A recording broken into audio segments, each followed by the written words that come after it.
Fluoride. Dentists say that drinking it can protect your teeth against cavities. Cities and towns all across the world actually dump it into the water supply, hoping to indiscriminately medicate the population through their tap water faucets.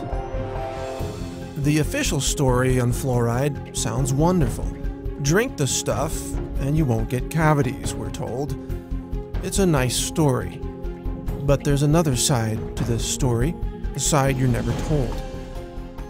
And it starts with the astonishing but verifiable fact that nearly all the fluoride dripped into municipal water supplies isn't naturally occurring fluoride at all.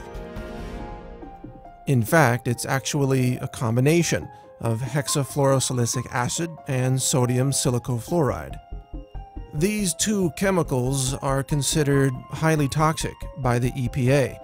They're actually classified as hazardous waste, and when packaged for transportation, they must be labeled as poison and handled by workers wearing industrial safety gear. So, what are hexafluorosilicic acid and sodium silicofluoride, and where do they come from? That's the part of this story that you probably won't believe. That is, not until you check it out for yourself.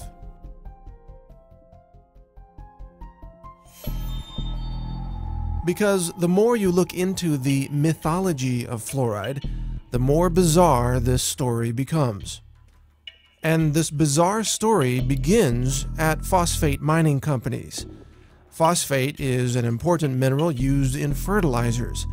It's mined from natural rock deposits scattered across the world, and the phosphate rock is then refined to produce phosphoric acid. If that name sounds familiar, that's because it's one of the main ingredients in carbonated sodas, such as Coke and Pepsi. Phosphoric acid is often compared to battery acid. It's a highly acidic liquid that is believed to be the primary reason why drinking sodas can result in kidney stones and a loss of bone mineral density. Phosphate rock is also used to create fertilizers. The problem is phosphate is often contaminated with high levels of fluoride, as much as 40,000 parts per million, or up to 4% of the raw ore. To remove the fluoride, sulfuric acid is added to a wet slurry of phosphate and water. This causes the fluoride to vaporize, creating highly toxic gaseous compounds such as hydrogen fluoride and silicon tetrafluoride. These toxic fluoride chemicals used to be released directly from the smokestacks of phosphate mining operations, but the nearby farms suffered devastating losses of cattle and food crops, which withered away and died due to, guess what? Fluoride poisoning. In order to stop this environmental destruction, the phosphate mining industry put in place a way to capture the toxic fluoride chemical vapors so that they wouldn't be released into the air and kill the surrounding livestock and vegetation.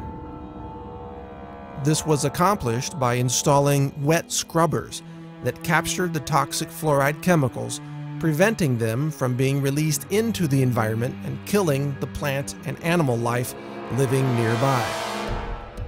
It is from these wet scrubbers that toxic fluoride chemicals are now harvested. They're collected, repackaged, shipped to your local city, and then dumped into the municipal water supply. So instead of these toxic fluoride chemicals being released by the phosphate mining smokestacks, they are instead captured and then released into the water supply of large cities, where the chemicals then contaminate the water of millions of people at a time. This is called water fluoridation. When dentists and doctors say they support fluoride in the water supply, what they're really saying is that they support the mass poisoning of the population with a highly toxic hazardous waste product that, if it weren't dripped into the water supply, it would have to be disposed of as a highly toxic hazardous waste under strict EPA regulations. Curiously, it is a violation of federal law to dump hexafluorosilicic acid or sodium silicofluoride into the water. Such an act, in fact, is considered an act of terrorism. Yet it is mysteriously allowed today as long as it is accompanied by a loosely justified claim that we're doing this to stop cavities. But setting aside for the moment the inconvenient truth that water fluoridation involves the illegal act of dumping hazardous waste into the water supply, there's another important question in all this. Do these toxic fluoride chemicals actually prevent cavities? Roughly 99% of the municipal water pumped through any given city never ends up in the mouths of the people. Most water is used for showering, washing dishes, washing clothes, watering yards, and filling pools. Almost none of the fluoride dripped into the water supply comes into contact with human teeth. It does, however, end up downstream, where it contaminates rivers, streams, and ultimately the oceans of our world. In this way, water fluoridation policies have become a convenient loophole through which the phosphate mining industry can dump its toxic waste byproducts into the environment without adhering to any EPA regulations whatsoever. Phosphate mining companies even turn a profit by selling their hazardous waste to cities, then labeling it fluoride, even though this name is scientifically inaccurate. All this raises an obvious question. If fluoride kills cows and crops and fish and is considered a hazardous waste chemical by the EPA, then how could it be healthy to ingest? And why don't doctors and dentists, even though they openly recommend fluoride, sometimes with irrational exuberance, know where fluoride really comes from? If dentists knew fluoride was derived from the chemical waste of the phosphate mining industry, would they still recommend that we consume it? The truth about fluoride is a lot like the truth about Enron or Goldman Sachs, or every other shocking revelation that nobody believed until it suddenly became obvious that we were all being fooled for so long. Fluoride is a clever scheme where a hazardous waste chemical is dumped into the environment by passing it through the bodies of people first. We, the people, have become the toxic waste dump site of the phosphate mining industry, and chances are your local dentist fully supports this entire process. Over the last several decades, an astonishing 24 studies have established a statistical link between fluoride exposure and low IQs in children. One study conducted by the Center for Endemic Disease Control in China found that each additional milligram of fluoride detected in every liter of a child's urine was associated with a 0.59 point decrease in their IQ score. Another study found that fluoride exposure slashed the number of children achieving high IQs by more than 70%. It shouldn't be surprising, of course, to learn that consuming a hazardous chemical might impair brain function. Water fluoridation, it turns out, may be the root cause of the alarming drop in academic aptitude among children in first world nations. Historically speaking, the mathematics that were taught to 8th graders in the 1950s are now college-level courses in 2011. Maybe the reason why Johnny can't read or spell is because Johnny's been drinking too much fluoride. So I have 3 bits of advice for you. First, for your dental needs, always seek out a holistic dentist who understands the toxicity of fluoride and mercury. They will advise you not to drink toxic fluoride chemicals from your tap water. Secondly, don't drink unfiltered tap water. In addition to the toxic fluoride chemicals, tap water is also usually contaminated with chlorine and even dangerous elements from old water pipes.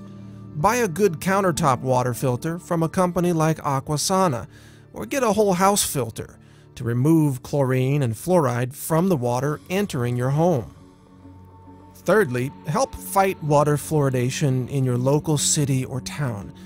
If your city is like most cities, water fluoridation policies have been pushed by dentists and doctors who are technically ignorant of the origins and composition of fluoride, and yet they seek to assert power over the composition of your local water supply.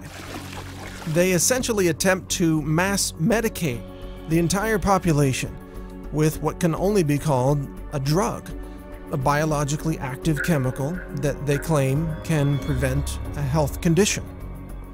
And yet, has this drug called fluoride ever received FDA approval as a drug? Have the individual members of the population been individually assessed for their need for such a drug? Have medication doses and drug interactions been considered? Has anyone even been written a prescription for this drug? The answer is no. Fluoride is an unapproved drug being used in a highly illegal mass medication scheme that provides an excuse for the real agenda of disposing of a highly toxic hazardous waste chemical. It's time to stop fluoride. Demand an end to fluoridation in your local cities and towns. Call for those who purchase and handle fluoride to stop what they're doing.